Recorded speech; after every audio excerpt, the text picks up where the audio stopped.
Good evening, wonderful people of God.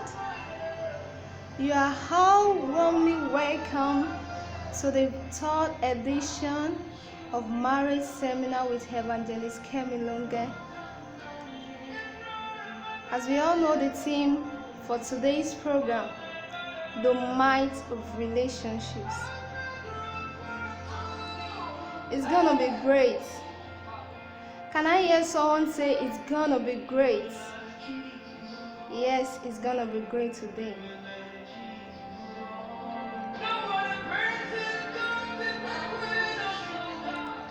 And we are also using this wonderful spirit-filled moment to welcome back our dearest, lovely mommy, Evangelist Kemi Longe, back into our midst.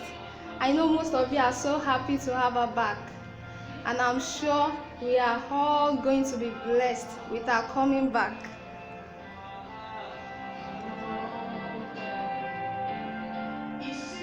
I want you all to sit back, find a place to rest your back, find a place to relax. Make sure you are lonely, and if you are not lonely, make sure you call people around you to join you for this wonderful special program. Set your data, make sure your network is okay. The devil can never be in control today. And enjoy the program with the Holy Spirit. Holy Spirit is our anchor for today. Our main anchor is the Holy Spirit.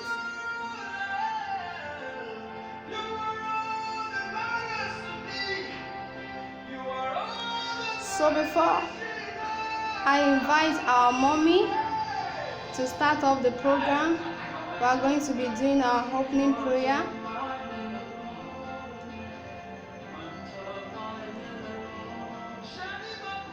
Let us pray. Our dear Heavenly Father, we worship you. We give you all glory. We give you all honor. We give you all adoration. We worship you for today. We say there is no one like you. We say you are the King of Kings. You are the Lord of Lords. You are the Ancient of Days, the Alpha and the Omega, the beginning and the end, the one who is, the one who was, and the one who is to come. We appreciate your name. We thank you because you are the one that initiated this program, and it's for a purpose. And we pray, Lord, that the purpose shall be established amidst us in the name of Jesus. We thank you, Lord, because you are the Lord that will reveal secrets of secrets to us today. We thank you, Lord, because you have brought our mommy back in power, in might. Lord, we appreciate your name. Lord, we commit today's program onto your hands. Father, Lord, we pray that in the name of Jesus, you take charge, you take control, you meet us at the point of our very needs. In the name of Jesus. In the name of Jesus. Oh Lord, we pray, for your word says, for his spirit searches out everything and shows us God's secret. We pray, Lord, that today you shall show us that secret that we need to know about our relationships, about our marriage, about our life, about our education, about everything that concerns us in all ramifications of life, in the name of Jesus. Thank you, Lord, because you are there for us. Thank you, Lord, because you are right here in our midst. We appreciate your name. Thank you, Jesus. Thank you, Jesus. Thank you, Jesus. Thank you, Jesus.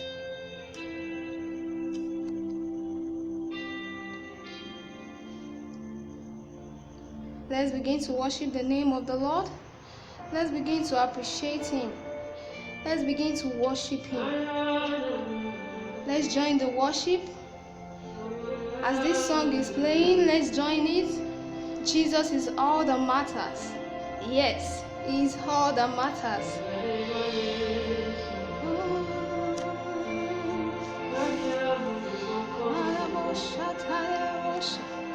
We worship you, Jesus. I'll put you in front of my name. You are all that matters. You are all that matters. I'll make room for two.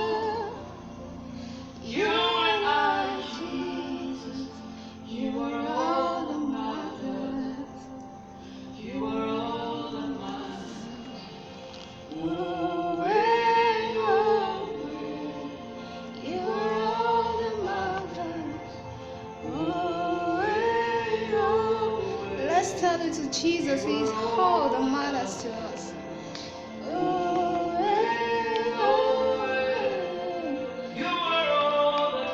Yes, you are the matters.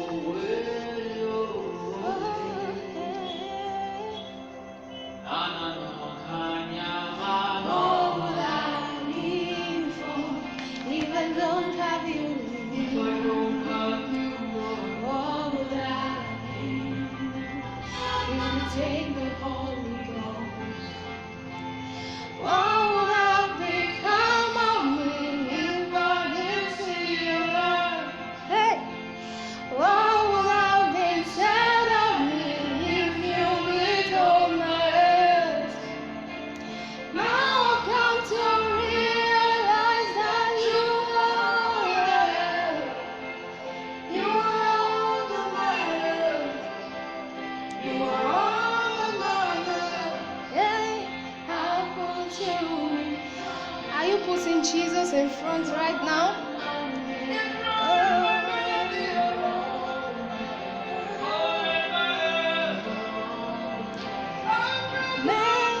I'll make room for two. You and I, Jesus.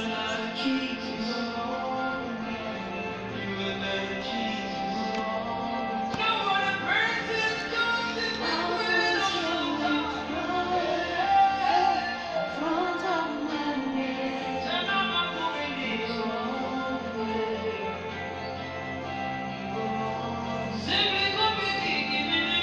I'll make room for two. You and I hope we are all enjoying the presence of the Holy Spirit right now. So right about now, I'm going to be inviting our dear mommy. Let's put our hands together. Let's throw our lovely emojis to welcome our mommy. I hope we are all happy.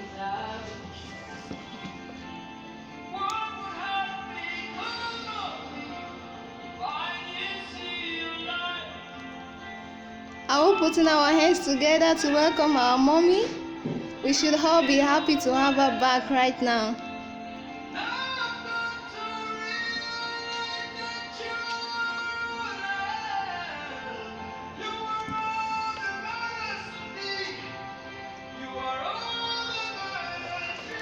Okay, so our mommy, Evangelist Kemi Longe, you are welcome back into our midst. Welcome, mommy. God bless you, ma. Thank you so much. Let's put our hands together for Jesus. It's been a while. Let's put our hands together for Jesus. Hallelujah. It's been a while. I want to thank God for today. Today is the third edition. We are having the third edition of Marriage Seminar with Evangelist Kemi Longe.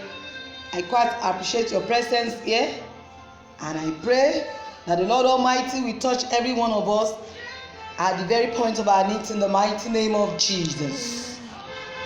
Before we look at our seminar topic tonight, I would love to explain what we term as might. I would love to explain it. The topic of our seminar says might of relationship. But before then, let us pray. Our Father and our Lord, as we are going to look at this seminar in detail today, I pray that you, Lord, you will touch every soul that are listening under the unction of my voice in the mighty name of Jesus. Amen. Lord Father, at the end of today, I want testimony to abide in the mighty name of Jesus. Amen. In Jesus' mighty name we have prayed. What are mights? Because of our time, I'm going to go straight to the topic of today. We have a lot to look at. What do we see as mights? Mights are widely held, but false belief or idea. Many people know or believe it, but it's a false belief or idea. You can also call it a misconception, a fallacy, a mistake, a false notion, a misbelief, old wife tale, fairy story, fiction, fantasy, delusion, figment of imagination, fabrication, falsehood, something that is untrue, lie, fake news. Those are the names you can call a mite, and so on. And so, considering marital relationship in general, we also have mites. Some are about singles already in relationship, while some are about singles who are looking forward for a relationship. Tonight we shall be exploring them one after the other, so we can step out of anyone that has held us captive or delay us maritally. If you believe a false information, then you will be held down. Many singles have been delayed, not by spiritual battles, as they may think, or any other reasons of marital delay, but of ordinary mites of relationship, so they will not be able to forge ahead in life with their marital pursuit and destiny. That will not be your portion in the mighty name of Jesus. Quickly, let's look into the mite of relationship. Number one, I'm going to be talking about age. Age. Firstly and quickly, I'm going to look into this very important mite of age. Age is never maturity. I want to strike home that first. It's never maturity. But it is generally believed that when a lady is 38 and upwards, she may not be able to get someone good to marry. It's a lie of the enemy. And so you see lots of ladies ready to marry just anyone or anything when they become 27 upwards. They are ready to marry just anyone they meet. So many ladies are ready to open their ties for sex just to keep the guy they are dating at this age in fear of not getting another one. Despite their believers, they do that a lot. You can see most of them in rush mood. What I can tag rush mood. Not only that, age as a concept of who is older or younger is another mite affecting a lot of people. She must be 3 years younger than me, they say. He must be at least 4 years older than me. I need a matured man. So they say, you see, age, I say again, is not maturity. That a man is 5 years older than you does not mean he's more mature than you. That a lady is 4 years younger than you doesn't mean she will respect you or honor you. Let's get it right. Gone are the days when this should hold you down in marital delay. I really want us to notice, whatever age couples are, that is not the concern of God. Praise the Lord. But God wants the wife to submit to the husband. That's the concern of God. He wants the wife to submit to the husband. And God also wants the husband to love and honor his wife. You cannot submit to a man you cannot respect. You cannot honor and love a woman you cannot respect. God wants both of them to respect one another. There is no place in the scripture, if you check through, where God gave us a condition of age before we do this. Maybe before you love your wife, or before you honor your wife, or before you even respect her. You must be older or younger. I've seen couples with a man younger and except you are told their love life is so wonderful. The respect in their home is unspeakable. If you are a woman and all you need is a younger age to respect your man, it means you have to work on yourself more. You need to be humble. You need humility. True, the issue of age is an individualistic decision. Is your decision either to marry someone older or younger? But most importantly and seriously, you could find out that your choice is older as a man and younger as a woman. Age does not speak wisdom all the time, but the breadth of life in a man. The scripture enlightens us about older people. We can see this in Job 32, verse 7 to 9 thereabout. It says, I said, days should speak, and multitude of years should teach wisdom. But there is a spirit in man, and the inspiration of the Almighty, which giveth them understanding. Great men are not always wise, neither do age understand judgment. Can we see? The Bible is making us know that it's not as old as you are that gives you great wisdom, or as young as you are that makes you to lack wisdom.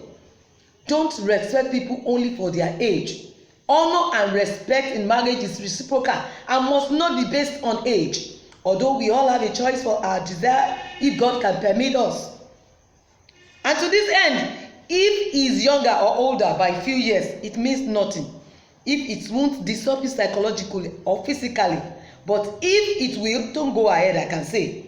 Marry in the range of age that will please you. Sex is another might. I'm going to go straight to the second one. Sex is another might. This is a lie of the devil. The fact that the devil is giving to us that sex in relationship strengthens the relationship or can be equated to love or increase your love for one another when you are in courtship or you are dating, so to say.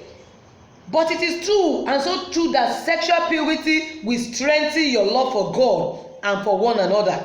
That is the truth of the word of God. The more you love God, the more you increase in sexual purity. Don't buy this lie of the enemy.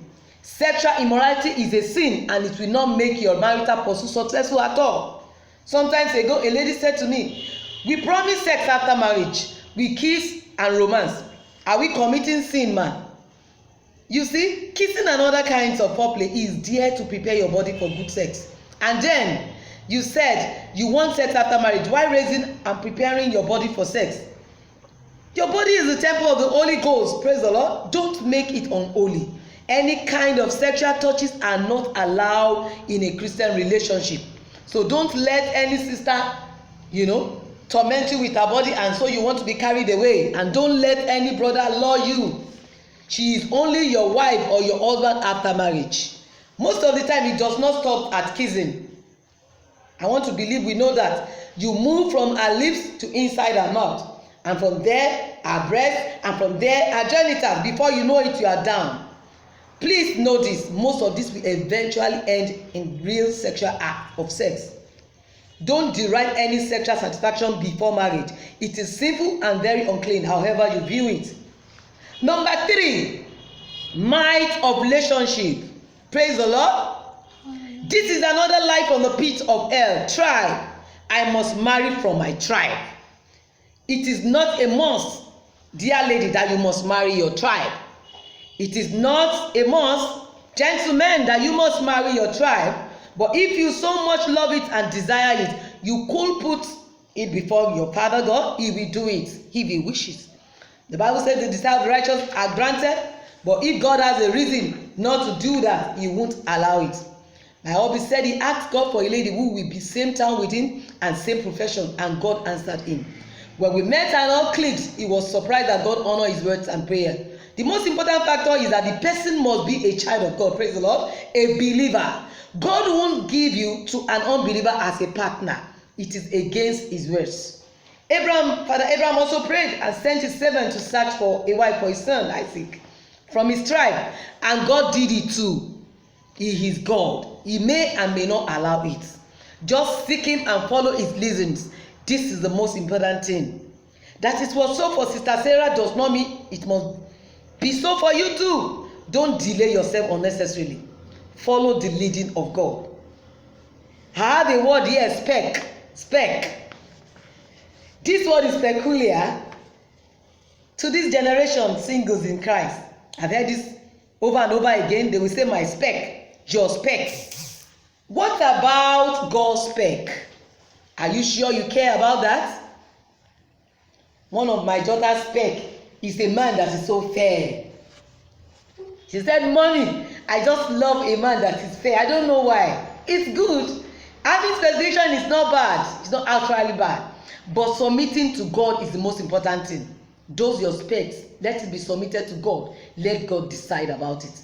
You can't have all in a single man or woman. No one have it all. Someone asked me, Mommy, so should physical qualities be a consideration when choosing a life partner? I'm currently in a relationship in which we are practicing sexual purity till the holy matrimonial day. We are both in final year, staying in the same compound, and I noticed one thing in my partner body. She's kinda has a small milk factory. Praise the Lord. That's funny. That's the question. He said she has a small milk factory. That was the question sent to me. That, Mommy, should I care about this?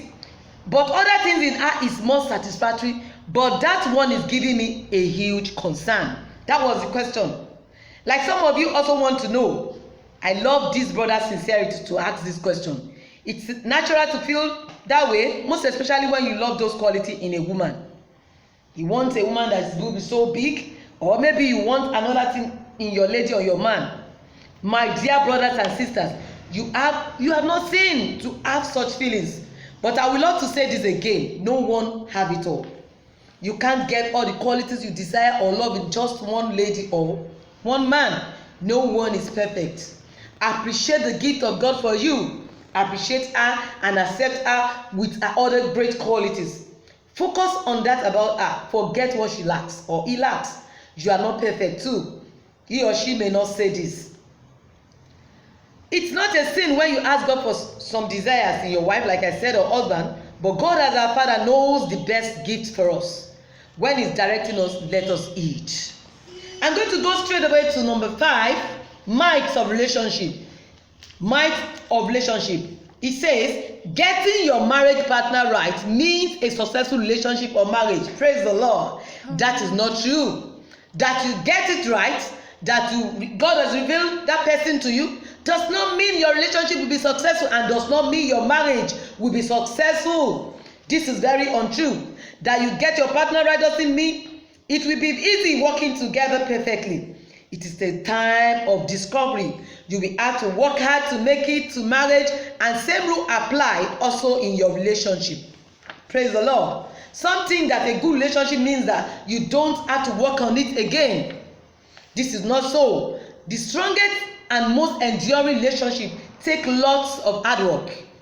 Our culture, education system, and parenting style don't prepare us for the fact that even good relationships take efforts. A healthy relationship is like a good garden. It's a beautiful thing, but you wouldn't expect it to thrive without a whole lot of labor. You have to work so hard. But how do you know if you are working too hard on a relationship? One sign.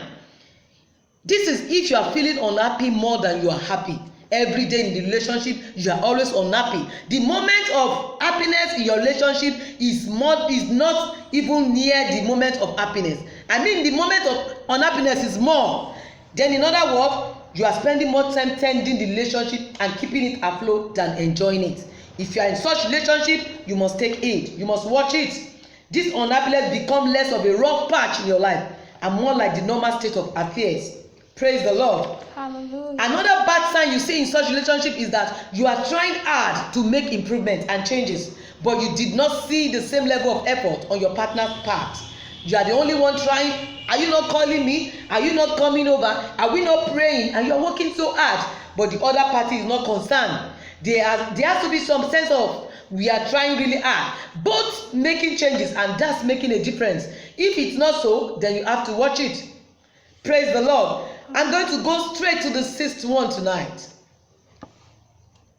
Another might of relationship. If partner really love each other, they know each other needs and feeling. This is not so. There's a might that say, if he really loves me, he will know what I want. He should know. He should know this is what I like since he loves me. This is not so. Some people used to have such feelings that if my partner loves me the way she or he claims, then he will know my feelings. He will know what I want. Knowing is not enough in a relationship, but talking. No or less communication is a sign that a relationship is so sick. If there's no communication, you can't assume that your partner knows. A sick relationship or courtship will give birth to a sick marriage. I used to say, there are many things that shows that a relationship is sick. There's no however you try. When your relationship is sick, when you get married, you are going to have a sick marriage. So you must watch from the beginning. Like I said, there are many things that show that a relationship is sick. One great part is verbal communication. Verbal communication. Communication is the bedrock of friendship. I usually say this. It reflects your heart about your partner. However, or how much you claim to love a partner, you could not know one another well with little or no communication.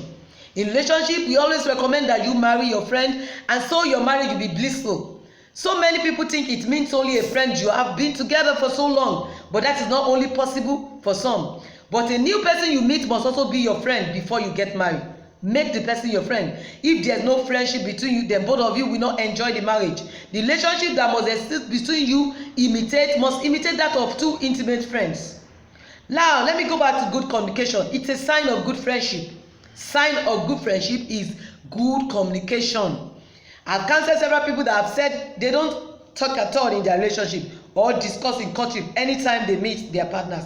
When you are experiencing this in your relationship, it shows one of the signs of incompatibility. This can graduate into moodiness, loneliness, and bad sexual life in marriage if care is not taken. When I was courting, there was nothing Obi and I just not used to discuss about. When we come together, from spiritual to academics to politics to family life to relationship topic and many other things, up till now we talk and there's no boring moment between us. Even at home, he's my best friend. We can't just stop talking. We don't allow our disagreement to linger because we have no one to talk to. I will start missing him. He will also start missing me. My husband will say everything that happened in my absence from the beginning to the end, even at work. If the day is not enough for us, we continue using the night talking and enjoy one another. When you don't enjoy verbal communication, like I said, in your relationship, then your relationship is sick. You have to find out why. You have to find out why. Praise the Lord. Because courtship time is a time to ask and answer several questions on the past, on the present, and future. You can't just finish those questions in the frame of your courtship. They continue in marriage. They continue in marriage. Another signal of a sick relationship is boredom. When you are together, you don't enjoy the little time you spend together. He boss you, she boss you, and you claim you have feelings for one another. What you call feeling now will disappear in marriage. Then you will have a sick marriage. You don't enjoy doing things together. You hate everything or manner he or she does things, from the way he talks to the manner he prays, to the way he eats, to the way he dresses or he looks. And you think you can't just tolerate them, and you wish you can just change everything about him or her. This is not done. It is never possible. You can't change everything about a man or a woman, especially the personality of a man. Despite some things can change, everyone has his own makeup, build up, or temperament. Praise the Lord. The essence of a relationship or courtship is for preparation for the new home, not just for nothing's sake. And so, whatever you are experiencing in your relationship now will likely move with you into your marriage or home. That is why you must not cover up but work actively for a good marriage. I've seen homes and counsel some family that are experiencing no communication in marriage, despite no disagreement or dispute between husband and wife. I've lived with families that the husband and wife went home together. You can't hear their voice talking. Everyone goes on his own and they are not fighting. They don't naturally discuss. The man gives order and that is all for the day. Boss and wife relationship. And then the woman cooks the meal, serves the food, clean the house, and that's all for the day. It is always the woman and her children relationship. Praise the Lord. At counseling, I noticed most of these traits. They come from the past and during their courtship. A sick relationship can also be caused by lack of prayers and study of the word. The two people that are in courtship must always pray and study together, the word of God together. Even if they are not together, the enemy does not want a godly home to be in place. That you are not together is not an excuse for not praying or studying the word of God together in preparation for your new home or marriage. While I was in courtship, Obi and I do pray and study the word of God together often when we meet. But most especially when we are not together, we do send prayer points to one another, choosing days of prayers and times of prayer together to pray together. And also Bible verses were shared, and we usually study separately to discuss when next we meet. We do connect together spiritually like this. This is so easy. Now that we have several communication mediums to do this, unlike in those days. So you don't have to neglect this vital aspect of your relationship. Great future battles can be won during courtship in prayer. Praise the Lord. Hallelujah. You see, somebody is telling me there that you can imagine when partner complain, you talk too much. That's funny. That shows incompatibility. Your partner feels you talk too much, you are talking too much. You have to talk. Courtship time is for courtship. That's Bola Unduka Chikuma. I see your comment. A partner complaining that somebody is talking too much. Let's continue. The next one under this communication is openness. You have to be open in a relationship. Openness is a vital role in a relationship, and it makes a relationship sick if it's therefore missing in a relationship. What are you keeping for your partner and why? Starting from courtship, some people will for no reason not open up to their partner fully. He does not know where exactly you live, where exactly you work, how much you earn, your background, your parents, your family history, your health. Then why do you want to marry him for God's sake? a lady I counseled was having a very rough and sick marriage. She disclosed to me that she lied to her husband during courtship about her job just to lift up her status, and that the husband loved to marry her for that. Can you imagine? Who are you increasing your status for? She said the husband found out after marriage that she lied. She has been begging and begging until I met her. Her marriage remained sick. Don't keep anything for your future spouse. The acceptance of you from your partner shows a sign, one sign that he is the one God wants you to marry. When there is total acceptance, it's a sign. It's one of the signs that you will know that this is my wife, this is my husband. Praise the Lord. Praise the Lord. I'm on a fast track tonight, and I really want it. I want us to enjoy one another after the seminar. I've been missing all of you. So the next one says third party. Third party. I tagged it third party. Some people believe, they think and they believe that you have to keep some people along in your relationship to make it work. If my mother is not hearing everything happening between us, it will not work. If my dad, you have lost my mother, my daddy has to know everything we are talking about, then it must not work. Third party interference is the way backward. When you allow third party interference in your relationship, you want to be going back instead of it to look forward. Praise the Lord. Many relationships are sick for allowing unnecessary people to interfere in their relationship, not even marriage.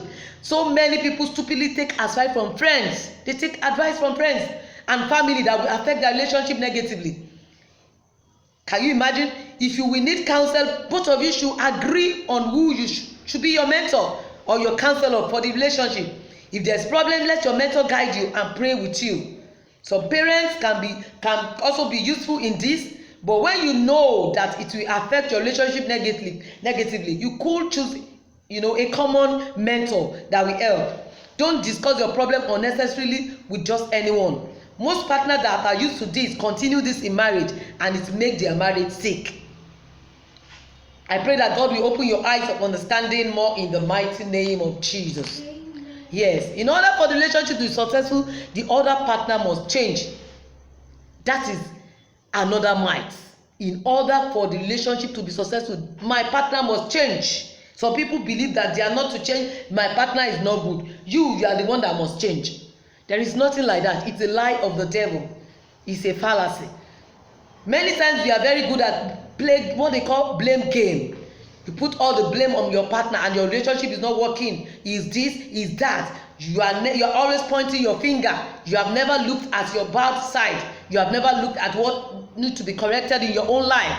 It's not so good at pondering how we can become better partners. Instead, we demand that our partner make such and such changes in his life. Unless there are extreme circumstances like abuse or chronic infidelity, it takes two to make a change. Praise the Lord. Unless you see a kind of bad character that is so obvious, like infidelity in a partner, both of you must decide to change together. But even more than that, it's up to you to figure out what you can do. While it seems simple and obvious, 100% of couples still point fingers at one another. Praise the Lord. Let's not do this. Both of them must change. Both of them must change. A question was put to me sometimes ago, and I want us to look at it. The lady said, I'm in a relationship already, and I've prayed, and I'm sure of God's leading. But my partner, who also was convinced of divine leading, just became uninterested after some time. He has changed so much to me. What can I do? Can you imagine? She said after some time in the relationship, the partner changed. This can be caused by your own inability to change. Probably a partner has complained of your attitude about some things, and you refuse to change. The partner can get discouraged and trying to opt out of the relationship. To the end, I mean that both of you must be ready to change. Don't be so desperate to keep your relationship working when you are not placed with some issues because you don't want your partner to be angry or leave you. Then you leave him or her to start misbehaving without correction. If you do, you are trading your future joy. It is a time to reach a compromise on so many issues.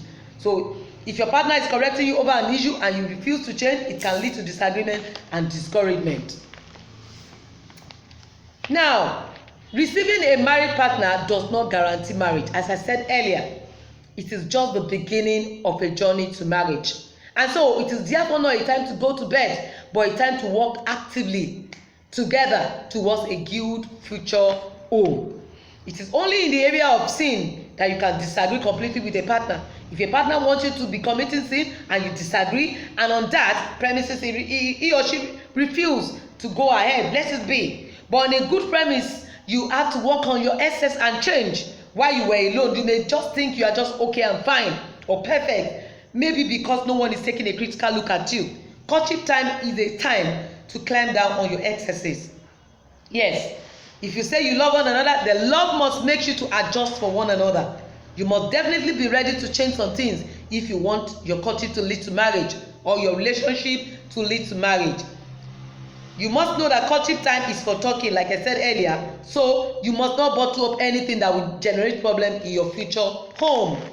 So many young people, they are making excuses for their shortcoming in courtship. They don't know what to discuss, they don't know what to talk about, and what they can do is to be having romance or to have sex with one another.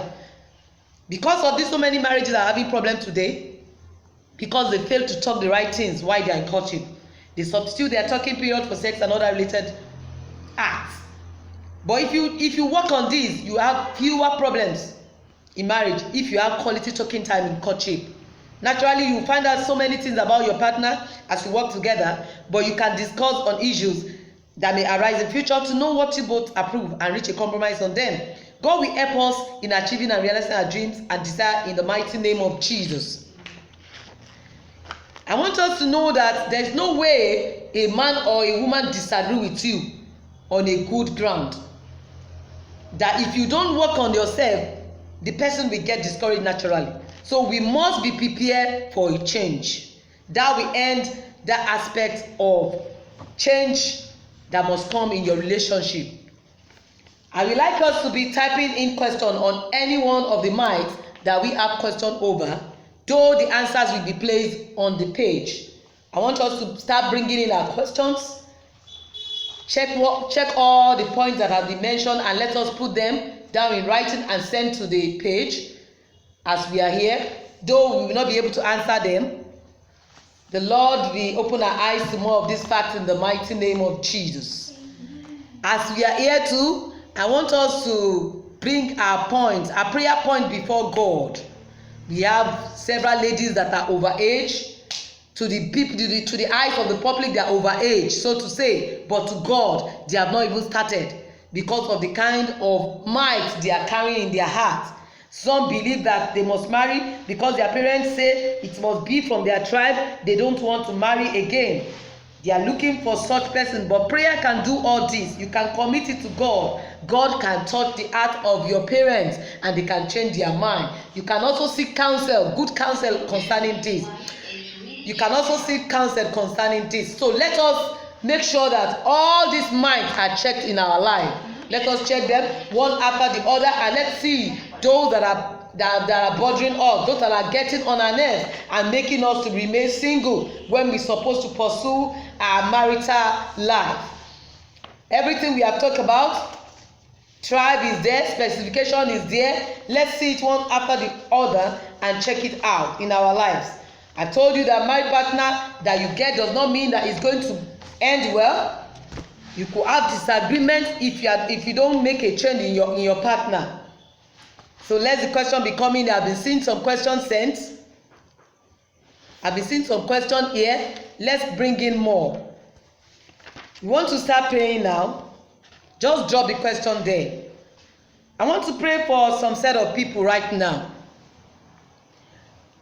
When you notice any of this might is happening in your life, you have looked at your life, you have been delayed because they believe that you are not right. Maybe it's parental fact that it's not in agreement with what they want and they are delaying you unnecessarily. I want to pray for that set of people tonight. If you have been delayed because parents are not in agreement for your relationship, the yoke of marital delay will be broken tonight. I pray for all those who are going through this, That the power of God will break such yoke of marital delay in your life in the mighty name of Jesus. The yoke of marital delay is broken in your life in the mighty name of Jesus. The yoke of marital delay is broken in your life in the mighty name of Jesus. I want to pray for another set of people. You are being held down because of sin. You have allowed sexual immorality in your relationship, and so you can feel it in your spirit. That is why you go in and out of relationship. Every time you're in a relationship, you allow sexual immorality. God is speaking to you tonight that you should go and sin no more. He's going to give you a new beginning. He's going to give you a new beginning. Reba shekerebo sutaya. The Lord your Father says He's going to give you a new beginning. Go and sin no more. I pray for you tonight for a new beginning in the mighty name of Jesus. I pray for a new beginning for you in your marital life in the mighty name of Jesus. This relationship you are going to enter right now will end well. It will end in marriage in the mighty name of Jesus. It will end in marriage in the mighty name of Jesus. It will end in marriage in the mighty name of Jesus. Now I'm going back to the third set of people. You are being delayed because of the first mic I discussed, age. You feel in yourself that you are over age, and people are looking at you also that you can't have anybody good to marry again. You are over 30 and you believe that you can't get a good man or woman. Tonight the Lord is breaking the yoke of marital delay in your life in the mighty name of Jesus. Before this year ends, you are going to have a meaningful relationship in the mighty name of Jesus. You are going to settle down next year in your own home and marriage in the mighty name of Jesus. You are going to share your testimony to us here in the mighty name of Jesus. In Jesus' mighty name we have prayed. Yes. And somebody here that wants a woman that fits into the plan of God for his life. You are having it in the mighty name of Jesus. You are having it in the mighty name of Jesus. You are having it in the mighty name of Jesus. God is going to give you a woman that fits into the plan of God for your life in the mighty name of Jesus. In Jesus' almighty name we have prayed. In Jesus' almighty name we have prayed. Masekerebo shegerebo suterebo shegerebo. Rima sakaraba shegerebo librebe nuskunderebo skidega. A lady is here. Hey, you have been deceived before. Rima kata kasa degere. Rima sonderebo. Riba sunderebo. The man told you that he wants to marry you, but he's married. And so you have spent your time wasting your time with this man. Reba shekerebo. The Lord said you are delivered tonight in the mighty name of Jesus. There is restoration in your marital life in the mighty name of Jesus. A new man is going to show up, and very soon you will be settled in your own home and marriage in the mighty name of Jesus. God is giving you a new relationship. God is giving you a new relationship in the mighty name of Jesus. Yes. He said you should forget the former things. He said now he's doing a new thing. The Lord Almighty said to you that you should forget the former thing. He's giving you a new thing in the mighty name of Jesus. In Jesus' mighty name we have prayed. In Jesus' mighty name we have prayed. Our Father and our Lord, we thank you once again tonight. We give you glory. We give you honor.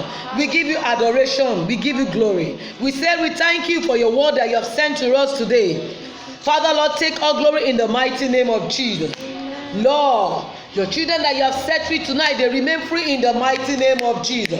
The ones you are giving a new beginning, Lord, we appreciate it. Let it come to physical manifestation in the mighty name of Jesus. Let there be bountiful of testimony on this mountain in the mighty name of Jesus. Let there be many, oh Lord, multiple blessings for your people in the mighty name of Jesus. Dear Lord, we thank you once again. In Jesus' almighty name we have prayed. Praise the Lord. Let us continue to drop our questions. Let us continue to drop our questions on the page. Answers will be given to them. Thank you, Mommy. Thank you all for coming. Can someone say I'm blessed? Let someone say, I am blessed. Thank you, Holy Spirit. Thank you, Mommy, for coming back into our midst. We thank you. You're welcome back into our midst. If you missed this program, do well to join later, listen to the audio, and share to your friends. Let them know what Christ is doing. Let them also understand the might of relationship, and stay connected to the group, stay connected on this page. We really love you, and we hope you have a good relationship with man and God. God bless you. My name is Faith Ajovi. I'm moderator Faith Ajovi. You can feel free to ask your question on this page. Mommy is here. Mommy is back again to answer you. God bless you. Thank you for joining us. Hallelujah.